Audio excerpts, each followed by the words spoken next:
Ciao amici, guardate cosa ho qui. 2 giorni fa ho messo delle stecche di cannella a bagno con dell'acqua perché oggi voglio fare insieme a voi il famosissimo gelo di cannella siciliano. Le stecche di cannella si mettono a bagno in acqua a temperatura ambiente almeno 24 ore prima di procedere con la preparazione del dolce, meglio ancora se 48 ore prima. L'acqua può essere poi trasferita in frigorifero fino al momento dell'utilizzo. Adesso non faccio altro che trasferire l'acqua con le stecche in un pentolino, andare sul fuoco, portare a bollore e lasciare bollire per 5 minuti. Adesso in cucina c'è un profumo davvero meraviglioso. Ecco qua, le prime bolle, lasciamo bollire per 5 minuti.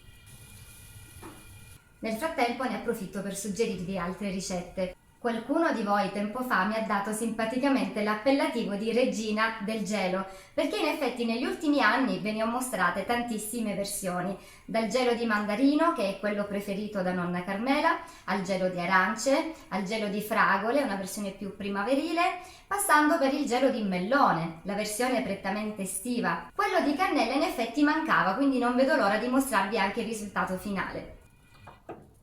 E abbiamo terminato anche questo passaggio. Adesso lasciamo raffreddare completamente. Finalmente il liquido è freddo, quindi possiamo procedere. Tolgo la cannella. Per togliere tutti i residui consiglio di usare innanzitutto un colino a maglia stretta, ma per essere proprio sicuri anche una garza alimentare.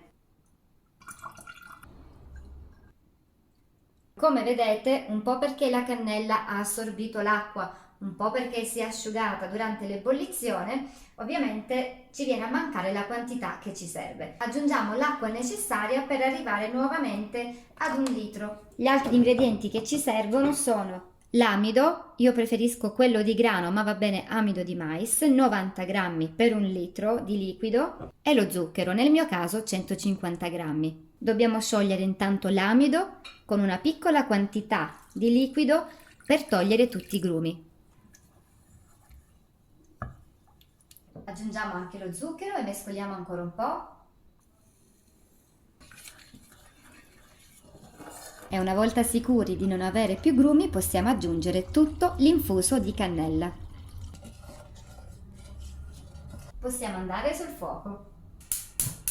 La cottura sarà abbastanza veloce, la cosa importante è non smettere mai di mescolare. Man mano noteremo che non solo cambierà colore ma anche ovviamente la consistenza, diventando sempre più gelatinosa. Dalla comparsa delle bolle mi raccomando non spegnete subito ma continuate la cottura per circa 2 minuti. Ecco che posso spegnere.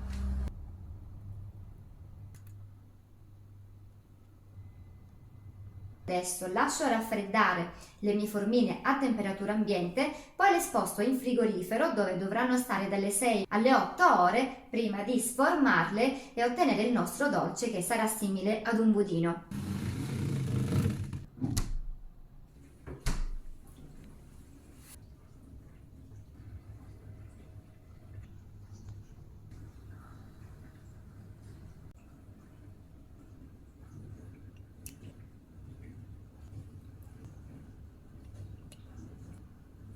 Ed ecco come è diventato il nostro gelo di cannella. È interessante perché riesce ad essere davvero delicato, ma al tempo stesso il sapore della cannella è intenso. Buono veramente. Non è affatto stucchevole e quindi è perfetto per chiudere una cena con la nostra famiglia o i nostri invitati.